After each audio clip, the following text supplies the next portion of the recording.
1980 കാലഘട്ടം വടക്കൻ മലബാറിലെ ജനങ്ങൾ നേരം ഇരുട്ടി തുടങ്ങിയാൽ വീട്ടിലേക്ക് പുറത്തിറങ്ങാൻ ഭയപ്പെടുന്ന ദിവസങ്ങളായിരുന്നു കടന്നുപോയിക്കൊണ്ടിരുന്നത്. ഇരുട്ടിൽ മറഞ്ഞിരുന്ന് തൻ്റെ ഇരയെ തലക്കടിച്ച് കൊലപ്പെടുത്തുന്ന കേരളം കണ്ട ഏറ്റവും വലിയ കൊലപാതകിയുടെ കഥ. Welcome back to rewind Malayalam. 1950 കാലഘട്ടം കാസർഗോഡ് നീലേശ്വരത്താണ് മുതുകുറ്റി ചന്ദ്രൻ ജനിക്കുന്നത്. അച്ഛനൊരു ചെത്തു തൊഴിലാളിയായിരുന്നു. അതുകൊണ്ട് തന്നെ പഠനമൊക്കെ കഴിഞ്ഞ് ബാക്കിയുള്ള സമയങ്ങളിൽ അച്ഛനെ സഹായിക്കുമായിരുന്നു ചന്ദ്രൻ. അങ്ങനെ ചന്ദ്രന് 14 വയസ്സുള്ളപ്പോൾ അച്ഛൻ മരണപ്പെടുകയാണ്. അതോടെ തൻ്റെ ഇഷ്ടത്തിനനുസരിച്ച് ജീവിക്കാൻ ആരംഭിക്കുകയാണ് ചന്ദ്രൻ. ചെറിയ ചെറിയ മോഷണങ്ങളൊക്കെ നടത്തി ഓരോ സാധനങ്ങൾ വീട്ടിൽ കൊണ്ടുവരുമ്പോൾ അമ്മ അവനെ ശകാരിക്കുകയോ ചീത്ത പറയുകയോ ഒന്നും ചെയ്യില്ലായിരുന്നു. അങ്ങനെ ചന്ദ്രന് 15 വയസ്സുള്ളപ്പോൾ കർണാടകയിലേക്ക് ഒളിച്ചോടി പോവുകയാണ്, നാടുവിടുകയാണ്. കർണാടകയിലെത്തിയ ഈ ചന്ദ്രൻ അവിടെ ജോലിയൊക്കെ അന്വേഷിക്കുന്നു. യാതൊരു ജോലിയും സെറ്റാവുന്നില്ല. അതുകൊണ്ട് തന്നെ തൻ്റെ കൈവശമുണ്ടായിരുന്ന മോഷണ ജോലി വീണ്ടും ആരംഭിക്കുകയാണ്. ചെറിയ ചെറിയ മോഷണങ്ങൾ നടത്തി ധാരാളം പൈസ ഉണ്ടാക്കുകയാണ്. അങ്ങനെ വർഷങ്ങൾ കടന്നു പോവുകയാണ്. ഇടയ്ക്കിടയ്ക്ക് നാട്ടിലേക്ക് വരുമ്പോൾ ഈ ചന്ദ്രൻ ധാരാളം പൈസയുമായി വരും. തൻ്റെ സുഹൃത്തുക്കൾക്കും തൻ്റെ പ്രിയപ്പെട്ടവർക്കൊക്കെ ധാരാളം ചെലവ് ചെയ്യുമായിരുന്നു ചന്ദ്രൻ. ഇത് കാണുമ്പോൾ നാട്ടുകാരൊക്കെ പറയുമായിരുന്നു, ഈ ചന്ദ്രന് ഈ കർണാടകയിൽ നല്ലൊരു ജോലിയുണ്ട്, അതുകൊണ്ടാണ് ഇത്രയും പൈസയും കൊണ്ടുവരുന്നതെന്ന്. അങ്ങനെ കുറച്ച് വർഷങ്ങൾക്ക് ശേഷം ഈ ചന്ദ്രൻ ഈ ഒരു കാസർഗോഡ് തന്നെ സെറ്റിലാവുകയാണ്. കാസർഗോഡ് സെറ്റിലായ ചന്ദ്രൻ ഒരു ദിവസം ഒരു മോഷണ കേസിൽ പ്രതിയാവുകയും അയാളെ ജയിലിലാക്കുകയുമാണ്. അതോടെ നാട്ടുകാർക്ക് ചന്ദ്രനെക്കുറിച്ചുള്ള എല്ലാ കാര്യങ്ങളും അറിയാൻ തുടങ്ങുകയാണ്. ഈ ചന്ദ്രൻ ഇതുവരെ ജീവിച്ചിരുന്നത് മോഷ്ടിച്ചിട്ടാണെന്ന്. അങ്ങനെ ജയിലിൽ വെച്ചിട്ട് ഈ ചന്ദ്രൻ ഒരാളെ പരിചയപ്പെടുകയാണ്. തിമ്മയ്യ എന്നൊരു മറ്റൊരു പ്രതിയെ പരിചയപ്പെടുന്നു. അങ്ങനെ ഇരുവരും നല്ല ചങ്ങാത്തത്തിലാവുകയാണ്. അങ്ങനെ ഈ ഒരു ജയിൽ ശിക്ഷയൊക്കെ കഴിഞ്ഞ് രണ്ടുപേരും കൂടി പുറത്തിറങ്ങുന്നു, ബാംഗ്ലൂരിലേക്ക് അല്ലെങ്കിൽ കർണാടകയ്ക്ക് പോവുകയാണ്. അങ്ങനെ ഈ കർണാടകയിലെത്തുന്ന ഈ ചന്ദ്രൻ തൻ്റെ പേര് മാറ്റുകയാണ്, രമേശ് പൂജാരി എന്നാക്കുകയാണ്. അങ്ങനെ ഈ ഒരു തിമ്മയെയും ഈ രമേശ് പൂജാരി എന്ന ചന്ദ്രനും കൂടിയിട്ട് വലിയ വലിയ മോഷണങ്ങളൊക്കെ ആരംഭിക്കുകയാണ്. ഒടുവിൽ ഈ തിമ്മയ്യ എന്ന് പറയുന്ന ആൾ കർണാടക പോലീസിൽ പിടിയിലാവുകയാണ്.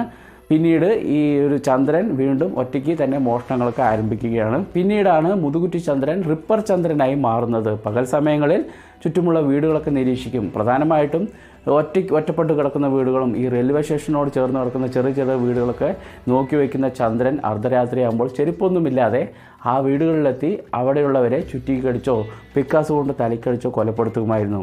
അതിൽ ശ്രദ്ധിക്കേണ്ട മറ്റൊരു കാര്യം എന്തെന്ന് വെച്ചാൽ, ആണുങ്ങളാണെങ്കിൽ വളരെ ക്രൂരമായ രീതിയിൽ കൊലപ്പെടുത്തി അവരുടെ തലച്ചോർ ചിന്നി ചിതറുന്നത് കണ്ട് രസിക്കുമായിരുന്നു.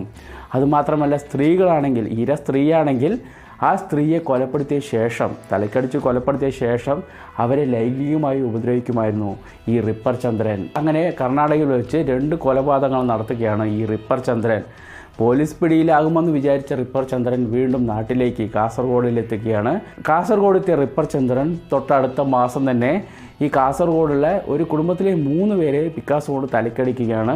അവിടെ നിന്നും ധാരാളം സ്വർണവും ഈ പണവുമെല്ലാം അടിച്ചു മാറ്റുകയാണ്. പിന്നീടുള്ള മാസങ്ങളിൽ കാസർഗോഡ് മുതൽ വയനാട് വരെയുള്ള ജില്ലകളിൽ ഓരോ ജില്ലകളിൽ മാറി മാറി ഈ ഒരു മോഷണ ശ്രമം നടത്തുകയും ഓരോരുത്തരെയും തലക്കടിക്കുകയും സ്ത്രീകളെ ബലാത്സംഗം ചെയ്യുകയുമായിരുന്നു റിപ്പർ ചന്ദ്രൻ. അങ്ങനെ പോലീസുകാരൊക്കെ വളരെ ശക്തമായ രീതിയിൽ തെരച്ചിൽ ആരംഭിക്കുകയാണ്. നൈറ്റ് പട്രോളിംഗ് ആരംഭിക്കുകയാണ്.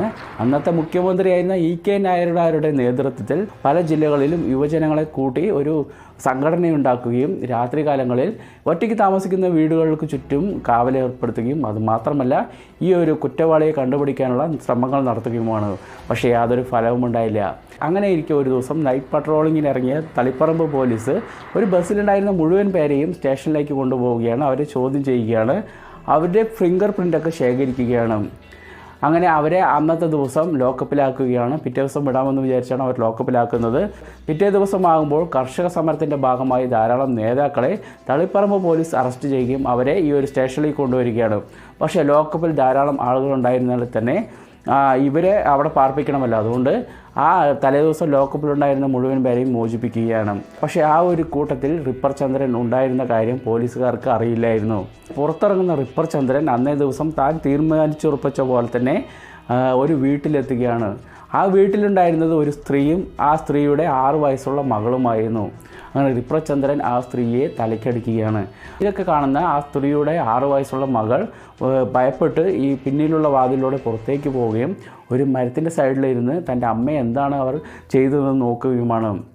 അങ്ങനെ ആ റിപ്പർ ചന്ദ്രൻ ആ ഒരു സ്ത്രീയെ കൊലപ്പെടുത്തിയ ശേഷം അവിടെ നിന്ന് സ്വർണവും പണവും എല്ലാം അടിച്ചു മാറ്റിയ ശേഷം വീട്ടിലേക്ക് പുറത്തേക്ക് വരികയാണ്. തൻ്റെ കയ്യിലുണ്ടായിരുന്ന മദ്യക്കുപ്പിയിലെ ബാക്കി മദ്യവും കുടിച്ച ശേഷം ആ ഒരു മദ്യക്കുപ്പി ആ വീടിൻ്റെ പരിസരത്ത് ഇടുകയാണ്. പിറ്റേ ദിവസം പോലീസ് വരികയാണ്.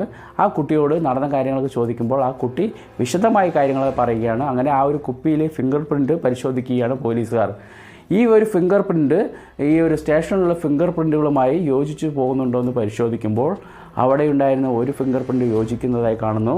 അതിലെ അഡ്രസ്സ് പരിശോധിക്കുമ്പോൾ മുതുകുറ്റി ചന്ദ്രൻ എന്ന റിപ്പർ ചന്ദ്രൻ്റെ പേര് ഈ ലോകം മുഴുവൻ അറിയുന്നത്. അയാളാണ് ഈ ക്രൂരകൃത്യങ്ങളും ചെയ്തുകൊണ്ടിരിക്കുന്നതെന്ന് പോലീസുകാർക്ക് മനസ്സിലാവുകയാണ്. പിന്നീട് റിപ്പർ ചന്ദ്രനായുള്ള തെരച്ചിൽ ആരംഭിക്കുകയാണ്.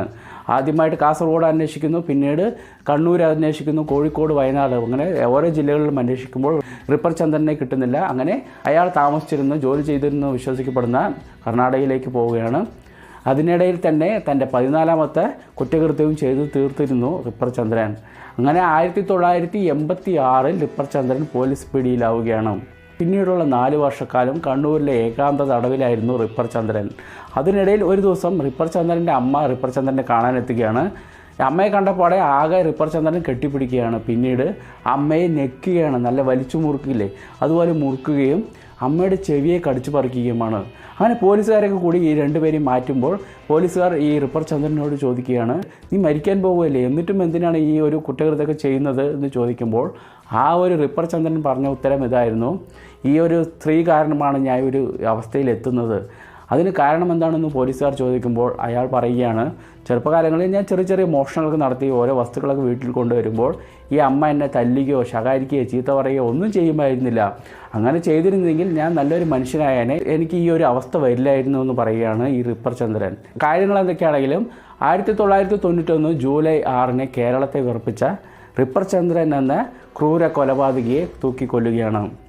അപ്പോൾ ഈ വീഡിയോ ഇത്രേ ഉള്ളൂ. പുതിയൊരു വീഡിയോയിൽ കാണുമ്പോൾ ടേക്ക് കെയർ, ബൈ.